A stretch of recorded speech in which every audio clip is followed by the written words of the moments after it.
नमस्कार दर्शकों, बात आज के चैनल के कार्यक्रम खबरदार खबरों में आपका स्वागत है। आपको बता दें कि इस कार्यक्रम में हम आपको देश दुनिया की दमदार खबरें विस्तार में बताएंगे। तो लीजिए आज की खबरदार खबरें।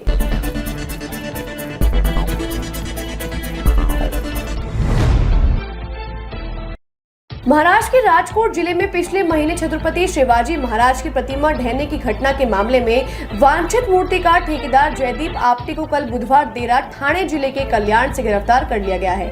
आपको बता दें, आपटे द्वारा बनाई गई प्रतिमा उद्घाटन के 9 महीने से भी कम समय में 26 अगस्त को ढह गई थी, जिसके बाद से ही सिंधुदुर्ग पुलिस उसकी तलाश कर रही थी। इससे पहले पुलिस मूर्ति संरचना सलाहकार चेतन पाटिल को गिरफ्तार कर चुकी है। आरजीकर मेडिकल कॉलेज की घटना से अभी तक लोगों का सरकार के प्रति गुस्सा थमने का नाम नहीं ले रहा है। इसी कड़ी में कल नागरिक एकजुटता का अनूठा और एक शक्तिशाली प्रदर्शन कोलकाता में देखने को मिला। यहाँ के निवासियों ने रात 9 से 10 बजे तक अपने घर की लाइटें बंद कर दी और सड़कों पर कैंडल मार्च निकाला गया। बंगाल के राज्यपाल सीवी आनंद बोस ने भी राजभवन में मोमबत्ती जलाई और कहा, जब प्रकाश से भय लगता है तो अंधकार प्रिय लगता है। 1 घंटे के लाइट बंद करने से विक्टोरिया मेमोरियल और राजभवन जैसे प्रमुख स्थल, शहर, उपनगर और पूरे जिले के मकान विरोध प्रदर्शन के हिस्से के रूप में अंधेरे में डूब गए। नई दिल्ली में फरवरी को आयोजित होने वाले भारत टैक्स 2025 के उद्घाटन समारोह के कार्यक्रम को संबोधित करते हुए केंद्रीय मंत्री गिरिराज सिंह ने कहा कि अगर बांग्लादेश पाकिस्तान जैसा बन गया तो निवेशक वहां जाने से पहले सोचे। गिरिराज सिंह ने बुधवार को कहा कि बांग्लादेश का नियंत्रण ऐसे हाथों में आ गया है कि वह पाकिस्तान का बड़ा भाई बन जाएगा। कोई निवेशक वहां जाना नहीं चाहेगा। उन्होंने कहा कि भारत टैक्स 2025 एक मेगा वैश्विक कपड़ा कार्यक्रम है, जिसका आयोजन कपड़ा निर्यात संवर्धन परिषदों के एक संघ द्वारा किया जा रहा है और इसे कपड़ा मंत्रालय का समर्थन प्राप्त है।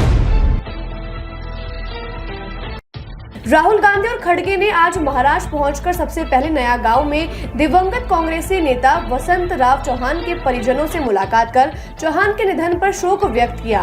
इसके बाद राहुल गांधी ने वांगी लोकसभा में विपक्ष के नेता रहे पूर्व मंत्री, महान शिक्षाविद और भारतीय विद्यापीठ के संस्थापक पतंग राव कदम की प्रतिमा का उद्घाटन किया। आपको बता दें, पतंग राव कदम का 2018 में निधन हो गया था। यहाँ से राहुल सीधे सांगली पहुंचे, जहाँ एक जनसभा को संबोधित किया। इस मौके पर महाराष्ट्र कांग्रेस अध्यक्ष नाना पटोले, विधानसभा के नेता विजय और कांग्रेस विधायक दल के नेता बाला साहेब थोराट भी मौजूद रहे। खड़गे की 3 सप्ताह में यह दूसरी महाराष्ट्र यात्रा है। कांग्रेस के एक नेता ने बताया कि राहुल की यह यात्रा इस साल के अंत में होने वाले राज्य विधानसभा चुनावों के प्रचार का आगाज है। पूरे देश में आज डॉक्टर सर्वपल्ली राधाकृष्णन की जयंती के रूप में शिक्षक दिवस मनाया जा रहा है। इस अवसर पर शिक्षा मंत्रालय का स्कूली शिक्षा एवं साक्षरता विभाग हर साल देश के बेस्ट टीचर्स नेशनल अवार्ड देने के लिए राष्ट्रीय स्तरीय समारोह का आयोजन करता रहा है।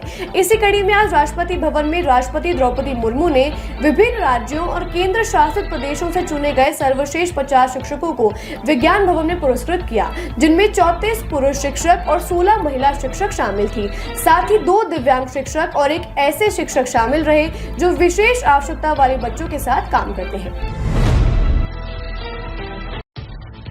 प्रधानमंत्री नरेंद्र मोदी सिंगापुर के 2 दिवसीय दौरे पर बुधवार को सिंगापुर पहुंचे, जहां उनका भव्य स्वागत किया गया। वहीं आज यात्रा के दूसरे दिन पीएम मोदी सिंगापुर की संसद पहुंचे। यहां सिंगापुर के प्रधानमंत्री लॉरेंस वांग के साथ सभी सांसदों ने उनका पुष्प गुच्छ अर्पित कर स्वागत किया।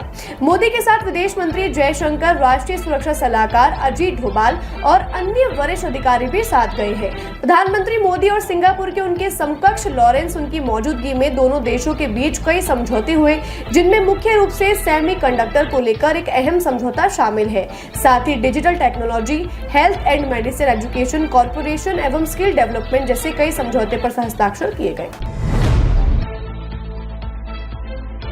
भारत ने पेरिस पैरालंपिक में अब तक कुल 24 पदक अपने नाम कर लिए हैं, जो कि टोक्यो पैरालंपिक में प्राप्त 19 पदकों से कहीं अधिक है। अब तक भारत ने 5 स्वर्ण, 9 रजत और 10 कांस्य पदक जीते हैं, जो कि देश का अब तक का सबसे बेहतरीन प्रदर्शन है। इस ऐतिहासिक प्रदर्शन ने न केवल खेलों की दुनिया में भारत को प्रतिष्ठा को मजबूत किया है, बल्कि पूरे देश को गर्व महसूस करवाया है। भारत के इस अद्वितीय प्रदर्शन पर प्रधानमंत्री नरेंद्र मोदी ने सभी पदक वीरों को बधाई दी और कहा कि ये आपकी मेहनत, लगन और समर्पण का परिणाम है। आप सच्चे खिलाड़ी हैं।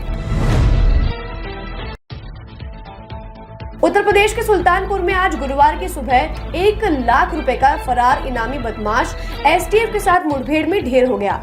मारा गया बदमाश मंगेश यादव सराफा व्यवसायी की दुकान पर हुए डकैती के मुख्य आरोपियों में शामिल था। मुठभेड़ के दौरान मंगेश का एक साथी भाग निकला। यह एनकाउंटर देहात कोतवाली के हनुमानगंज बाईपास पर हुआ।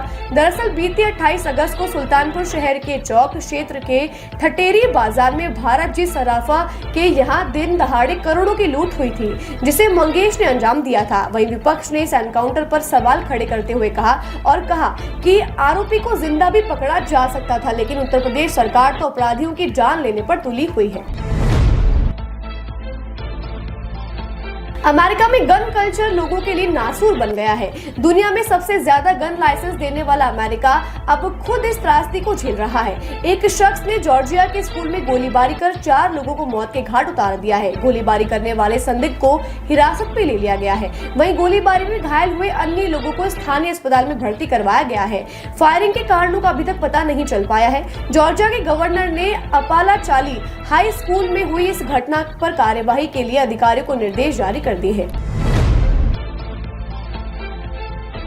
खालिस्तानियों का पक्ष लेकर भारत से भिड़ने वाले कनाडा के प्रधानमंत्री जस्टिन ट्रूडो को वहां के खालिस्तानी नेता ने बड़ा झटका दे दिया है। जस्टिन ट्रूडो को एक बड़ा झटका देते हुए उनके प्रमुख सहयोगी जगमीत सिंह की न्यू डेमोक्रेटिक पार्टी ने लिबरल पार्टी से समर्थन वापस ले लिया है। इसे लेकर विपक्ष ने जल्द चुनाव कराए जाने की मांग की है। वहीं एनडीपीपी प्रमुख जगमीत सिंह पर लालच के आगे झुकने का आरोप लगाकर कनाडाई पीएम पर हमला किया और दावा किया गया कि उदारवादियों ने लोगों को निराश किया है। इसके बाद ट्रूडो की सरकार अगले आम चुनाव से 1 साल पहले अल्पमत में आ गई है। खबरदार खबरों में आज के लिए बस इतना ही। कल फिर नई खबरों के साथ होंगे आपसे रूबरू। नमस्कार।